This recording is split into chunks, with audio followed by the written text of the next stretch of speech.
My not so smart dad tries really hard to understand when I explain things I'm currently studying, despite deep down not knowing what the heck I'm talking about. What are some really endearing things your parents do?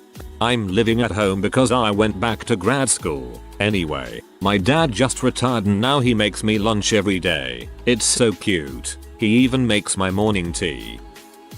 My dad on chat. Dad, hi, HWI, hope you are doing well. Me, hey dad. Dad, is it okay if I type normal words on internet chat?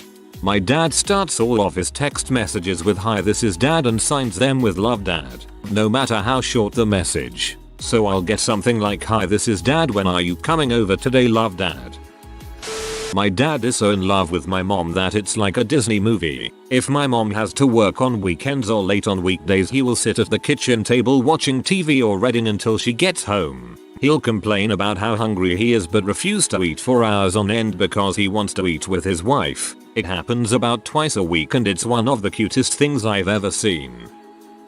I'm the dad. I have 2 sons in their mid-teens and they play numerous musical instruments. Guitar, bass, drums and trumpet mostly. They are involved in all the musical programs in their high school and have their own ska punk band as well. I have no musical talent but decided to learn guitar because it looks like so much fun. I am terrible and I struggle but they always lie and say I'm doing great. I used to play in a death metal band. My parents hated the music, but still let us disturb the peace once a week and practice in their garage. They'd go to shows whenever they could. A bunch of kids in black t-shirts in a mosh pit, with my straight-laced parents in the back. Makes me smile when I think back on it. My mom likes every one of my Facebook updates even I'm so goddamn hungover I'm not even leaving the couch today. Also, she's had a cell phone for over a decade and still thinks she has to yell into it for me to hear her. How my mum does this. Every single picture I put on Facebook my mum likes. She also does the yelling down the phone, even when her grandchildren are asleep in the buggy next to her. Must be a generation thing. On my dad's internet homepage is the current weather for whatever city I'm living in and whatever city my brother is living in. Whenever I call him, he always says stuff like I saw it was right cold in Denver the other day. Southern dad. He also always tells me the exact location of all the dogs at that exact instant and how my former high school's football team is doing. I find all that rather adorable. I took a year out working before going to university. I lived with my parents during that time and worked as a temp in an office earning the minimum they could get away with. I wanted to pay my way though and agreed with my parents a fair rent to cover food and lodgings. The day I left for university, my parents gave me all the cash I had paid them for rent. They had taught me to budget for living costs, maintained my pride in allowing me to feel as though I was paying my way, and ensured I saved a good amount of cash to help me through university all at the same time. Brilliant. Filing this away for if when I have children. My mom recently learned how to text, so now I get a missed call, followed by a voicemail that's typically HikeTrow17. It's me mom. It's 6:15 on Tuesday, just calling to say hi and make sure everything's well out there. You don't need to call right back. Love you, followed 30 seconds later with a text message saying the exact same thing, almost word for word. My dad is a crier, not about just anything, only when it's something affecting one of his kids. Back when I was about 12, I won the regional spelling bee for homeschooled students, so I was able to move on to the state competition. However, it turned out that my dad was going to have to work the weekend of the state bee. He worked at a power plant and they were preparing for an outage, meaning everyone had to work overtime, no exceptions. This meant my mom would be the only one who could drive the 3 hours to Indianapolis, and she was deathly afraid of driving in the city on her own. I was so excited about getting to go to state, and I remember so clearly when my dad sat me down in the living room to tell me we wouldn't be able to go because he had to work. I tried to be calm but eventually broke down in tears, and he put his arm around me and said he was so sorry because he knew how much it meant to me. When I finally stopped crying, I looked up and saw his face was red and covered with tears. Still gets to me every time I think about it. Twist. He was able to finagle his way to get the one day off so we could go after all. He acted like it just worked out that way, but now that I'm older, I think he must have taken on some extra hours and or double shifts that week to be able to take the one day off. He cries when he's happy for us. 2. When my husband and I recently told him we're expecting our first child, and the first grandchild for him and my mom, he hugged both of us together and just held on for a long time. Then we heard him sniff and he says, "Oh, here I go again." This is so sweet. I'm tearing up a little too. My dad can't really walk and has a pretty hard time even with a walker. He got furious with me because I loaded a bunch of suitcases in the car without waiting for him to shuffle over and help. He still thinks I'm a 12-year-old girl. Right after my dad got a MacBook, he spent hours dicking around with Photobooth making funny faces playing around with the morphing tools. He sent me a barrage of emails with goofy faces. I laughed so hard I cried. My mother is the nicest woman imaginable, but in high school I was a total B to her. You don't know me. Angst. Before my senior prom my mother asked what me plans were for after. I told her vaguely that I was going to a friend's place, Chris, on the wrestling team. She didn't know him. Armed with only that information, she somehow called his mother, who, of course, knew nothing about the party. I was livid, screamed at her, then did not talk to her for weeks. Turns out, she was calling to see if she could provide some prom-themed cupcakes for the party. I felt like a crap. TLDR. Mom accidentally ruined after prom party with cupcakes. Time for you to make some I'm sorry and I love you mom-themed cupcakes. My father is a straight, sport-loving computer programmer in his late 50s. I'm a gay, sport-hating film student in his mid-20s. Watching him attempt to navigate the waters of romance conversations is oddly endearing. Come on, just use picture catcher so he can understand at least part of the context you are speaking in.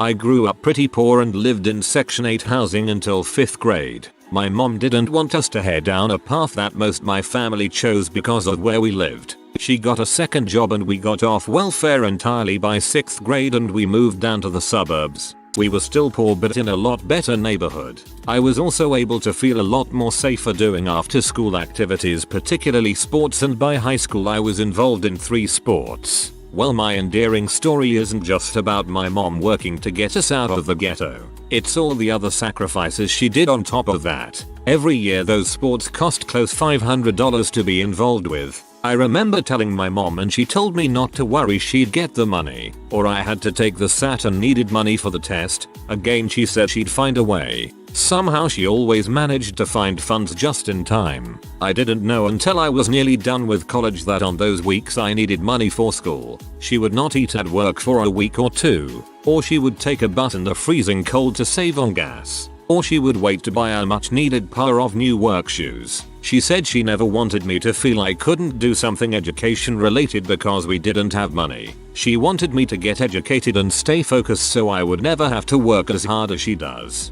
I am now a mechanical engineer and it makes me pretty happy that I am able to send money home to my mom so she no longer has to work 2 jobs. And I hope in the near future to be able to send her enough so she never has to work again. Bro, I hope you know how lucky you are to be the son of this woman. Take care of her well for the rest of her life. Your story really touched my heart and I hope you live a good life and I hope she have good days before going away. On the flip side, my dad is brilliant and he is always patiently explaining complex subjects to me despite the fact I only scratch the surface of the topic with my limited brain power. I appreciate this kind of thing so much. When I was in elementary school, I loathed math. Evenings during the week were spent angrily scrawling numbers into my exercise book, sometimes even stabbing the pencil into several pages and ripping down them. My mom would then patiently tape up the pages and go through the questions until I understood them. She is the loveliest woman I know. My mom still refuses to let me pack my lunch for work and school. I'm 18. She works 2 jobs and is extremely busy, and yet every single morning she is up before I am making sandwiches for her children. I have told her multiple times that I can do it but she insists. Even though it seems like a small gesture, it gives me an extra 15 minutes to sleep in and I appreciate that so much during my final year of school. I'm going to go give her a hug now. Mothers seem to have this thing about feeding their kids and being needed and useful to them. My mother put up with me being a bratty little crap and never once tried to kill me or have me institutionalized. Not quite as sweet as the other stories, but it certainly endears her to me. I'm quite amazed, now, about a decade later, that my mother did not murder me as a teenager. My dad, for a long time, had problems accepting his emotions. He grew up being taught that emotions are silly, and that knowledge and logic are most important. By the time I was in middle school, relations between him and the rest of my family were really strained. When I was in 8th grade, my mom made him move out to get his act together. They came really close to divorcing, and I'm so glad they were willing to put in the time and energy to work through the years of resentment and hurt feelings. This is all to say, he doesn't quite know how to treat his kids sometimes, but he loves us all, and really treasures his daughters. Every year for Valentine's Day and our birthdays, he buys us flowers. I'll wake up and he's gone to work, but there are flowers left for me. It's the sweetest thing. My dad was the same way, no emotions, until I got married and had kids. Now he's a mushy teddy bear, a total 180 from the hardest military father I grew up with.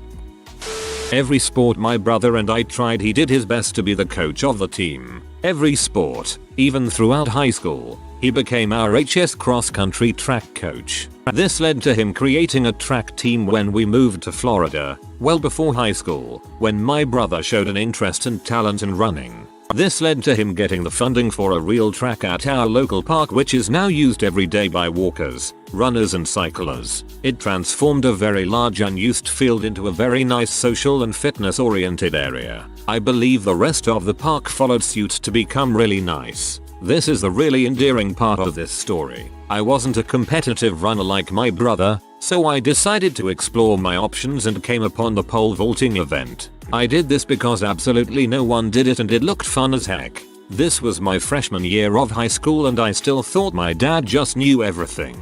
He bought me a pole and got me started on exercises, getting used to it, putting up a rope and training me to go through the motions. During this time I realized he had bought books about pole vaulting and started learning how to do it right. He then turned right around and told me what he just read. It worked wonders. I was bending the pole and vaulting with perfect form. Lots of people wanted to do it when they saw me. He then used his knowledge and kicked off our pole vaulting team at high school. That was the day I learned, before you do anything, don't try to figure it out on your own. Educate yourself on how others have done it right, then put your personal touch it. You'll learn faster and be better in the end. I've applied this ever since. Everything is more enjoyable that way, including work. TL. DR. Dad coaches every sport. I thought he knew everything. Turns out he'd read coaching books to teach us the right way each time. Ends up benefiting the community. Different one about my dad. My siblings have chosen not to have my dad in their life, so I'm his only kid that is still around really. I think this has made him really insecure sometimes about how much I love him. He was never one of those rough and tough dads. He was my best friend. He taught me to swim and ride a bike, was nice to boys I dated, gave me clothing advice in the mornings before school and is still who I call when I need someone to talk to. Whenever I go home he makes all my favorite foods and brings out his guitar because he knows how I loved hearing him play as a kid. When he figured out how to text I was the first one he messaged. We text a lot and talk at least once a week. And I always remind him how much I love him and appreciate everything he's ever done for me. He's a big softie and gets so happy and mushy. My mum just learned how to use smiley faces in texts. These are the last 3 texts I've had from her. :D:::B 3 D O. It's just cute that she's trying. My mom frequently texts me a pink heart followed by a purple heart and another pink heart. Her favorite color is pink and mine is purple. She says her hearts are hugging mine. So cute. My father is a serious guy when it comes to work. However, anytime he gets to use heavy machinery, family owns an electrical contracting company. He looks like an 8-year-old playing with a Tonka truck. He'll just be driving around with this childlike grin on his face. Parents who satisfy their inner child equals awesome. Growing up, I didn't go to church because neither of my parents believed in organized religion or were fairly agnostic. We lived in a tiny town where everyone went to church together on Sundays and I felt so left out. I started going to church with a group of friends and suddenly my mom started attending every week with me. She'd even go an hour early and wait in the car while I went to Sunday school. Years later I grew out of my interest in religion and am now an atheist. My mom and I talk about religion all the time and I asked her why in the world she would go to church when she so strongly opposed it. Matter of factly she replied, I'd never let you feel alone or unsupported no matter what choices you made. TLDR, my agnostic mom sat through years of church services so I wouldn't feel alone. I'm an atheist now so it's all good. Church is great for socializing. My dad never had a problem showing affection and telling me how much he loved me, how awesome he thought I was, etc. He was much more open than my friends' dads, but I never really thought about it until one day after college. I was at work and my dad called me and said he was calling just to tell me he loved me. I was like, no you're not, and he got my mom on the phone who said he had just looked up from his paper and said, I'm going to call Needmore Sugar and tell her that I love her. I laughed, teased him about it, and after we hung up went into my co-worker's office and told her about the call. In my retelling, I was laughing and rolling my eyes and looking at her like, aren't dads weird? When I looked back at her, I realized she was crying. Right then, it hit me that not everyone had a dad that was loving and incredibly supportive, and she would have given everything to have one phone call like that from her dad. It was really a moment when it all came into perspective, like why my friends were always at my house, why my boyfriends could spend hours talking to my dad, and made me realize just how incredibly lucky I was. This is the dad I hope to be. I'm glad you realize how lucky you are. Not very many people ever figure it out. My mom whistled the same song to wake me up every day for almost 18 years. When I left for college, she found an alarm with a close rendition to what she whistled. I still complain when I hear it, like my mom is there even when it's just me. My dad is a computer science professor. He has almost no knowledge of government, the law, or anything related. Seriously, the man doesn't know his rights. He's so straight and narrow that he's maybe gotten one traffic ticket and I can't remember it, I was so young. He doesn't know a lot of it and he really couldn't give a crap. This fall I started law school and he's dug up some old legal textbooks as well as some of my old undergrad political science textbooks and calls me to tell me what he's learning. I know he doesn't care. It's just his reaction to me moving 300 miles away. I know he doesn't care. Trust me, he cares. My Grammy is a chubby little Italian lady. She was everyone's Grammy and always very stubborn. I went to her house one night to spend the night and she lived in a dead end, nice street in a good suburban town. On her way to bed she asked me if I remembered to lock my car. At the time I had an '89 Jeep Wrangler, so I didn't lock the doors because there was nothing valuable in it. I stupidly told her I never locked the doors because there was nothing in it. She told me she would wait up for me so I could go lock it. I tried to tell her that I didn't really need to lock my car, but she looks at me and says, I'll stand in the doorway and keep the light on so you can be safe and go lock your car. Needless to say, I didn't need a woman in her late 70s watching me walk to my car in her nice neighborhood, but I thanked her and went to the car and locked it. I miss her a lot. I'm white, and my boyfriend is Korean. When my dad found out we were dating, he started asking distant relatives, one of whom married a Korean girl, for advice for me, bought me a bunch of books on Korean culture, and started learning how to cook Korean foods, all to help me be accepted by my boyfriend's family. He even bowed to my boyfriend's father the first time they met. It was not comfortable for anyone involved, considering my boyfriend and I are broken up right now because his family was so against our relationship, primarily because I'm white. It's really meaningful for me to have my dad do so much to show that he supports us. That's really kind of him to try and be so considerate. I'm sorry that your boyfriend's family couldn't look past that and see how accommodating your family was towards his. Back when people still mainly had dial-up and were using things like the original Napster and ICQ. Haha, my dad thought it would be funny to prank some people. Now my dad knew I was into computers, but he was computer illiterate for the most part, but wanted to hang out with me and my brother for a bit. So we got on the computer and recorded him farting into the mic, and it was a really bad one. Sounded quite wet. So he, my brother, and myself spent the next 30 minutes or so sending that audio file to everyone on my ICQ list. Haha, it was great. The reactions were hilarious. I hope nobody used the mic after that. My mom eats her cereal like she's 5, the way she holds a spoon. My dad spends way too much time making his emails to me colorful. He also makes sure to find something to give every new boyfriend of mine based off of what I said he's interested in. Always something cool or something he already had. They are both 65. After I came out, my dad would occasionally forward me emails about LGBT activism or issues in our state, and I saw that they were from an advocacy group that he had signed up to receive emails for. It was so sweet that he just wanted to learn more and be educated and able to connect with me even more. Oh.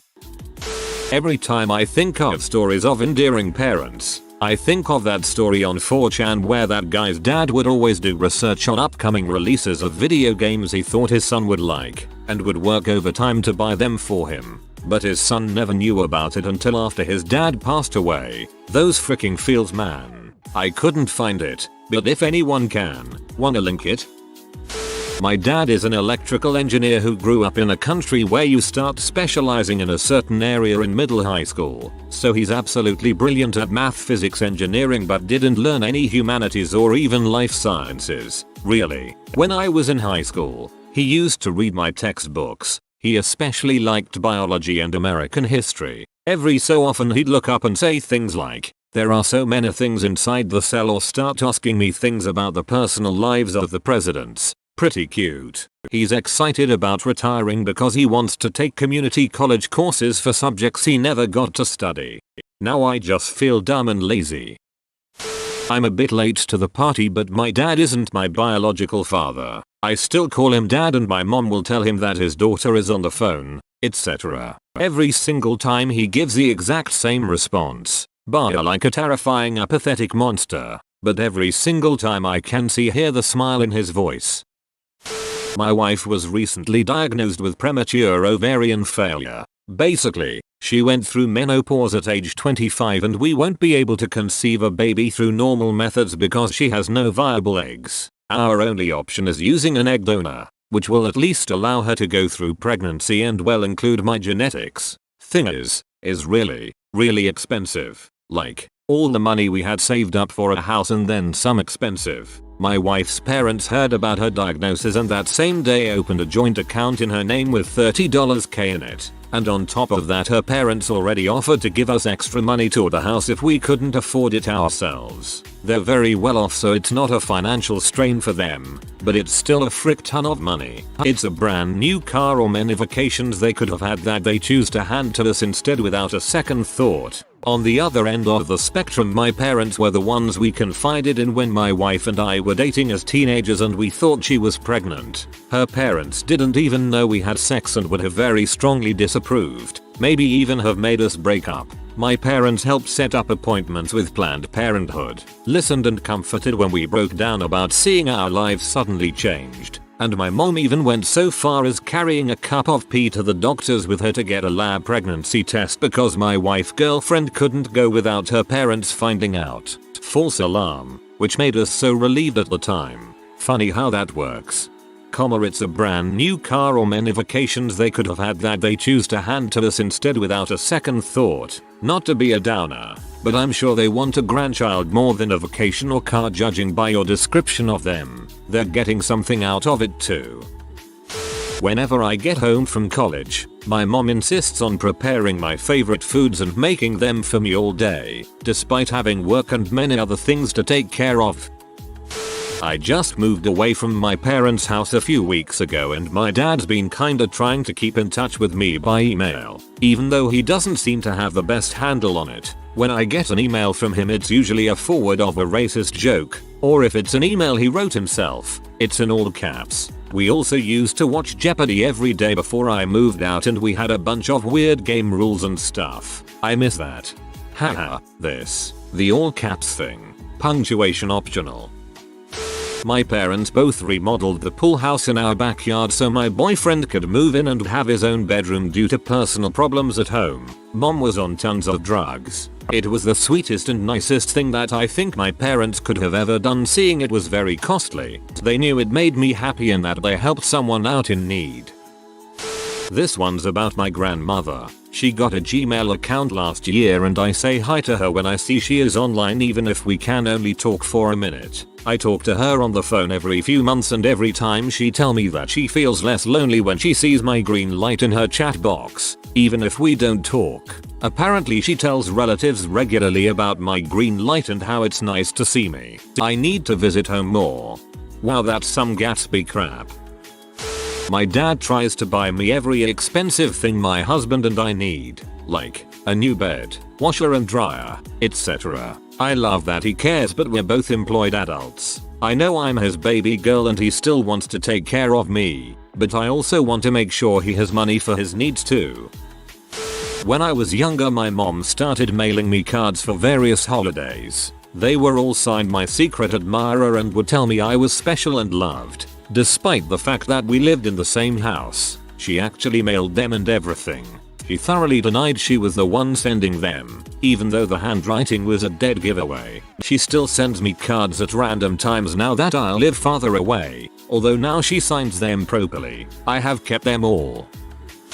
My parents were the type of people that were strict, but in the sense of, we know everyone else has this kind of thing, but we know you and we know you won't like it, and most of the time they were right. They also would never buy me games except for the gift giving times, but would push me to work towards earning the game myself. Anyway, the endearing thing, or my mother. I am a big fan of gaming. Shocker, I know, and I would get excited about games, especially when I got them. Well, usually when I could get the most popular game. Its fad had passed. I get something Pokemon. They like Digimon. I get a Nintendo 64 game. PlayStation has become cooler. Stuff like that. I didn't care too much, but it stung a little. But sometimes, when I was playing a game, my mom would come into the room. She wasn't a fan of playing, but sometimes she would sit and watch while I explained what was going on. No, I know it's not like what some of the other responses are, but I appreciated the fact that she would make it seem like what I was doing was still cool, and it made me realize that no matter whether your interests are cool or not, as long as you are happy, there will be people who are interested, and that is what is important. Thank you, Mom. If you are new to the channel, you can subscribe. I publish new videos every day. Until then, check another video.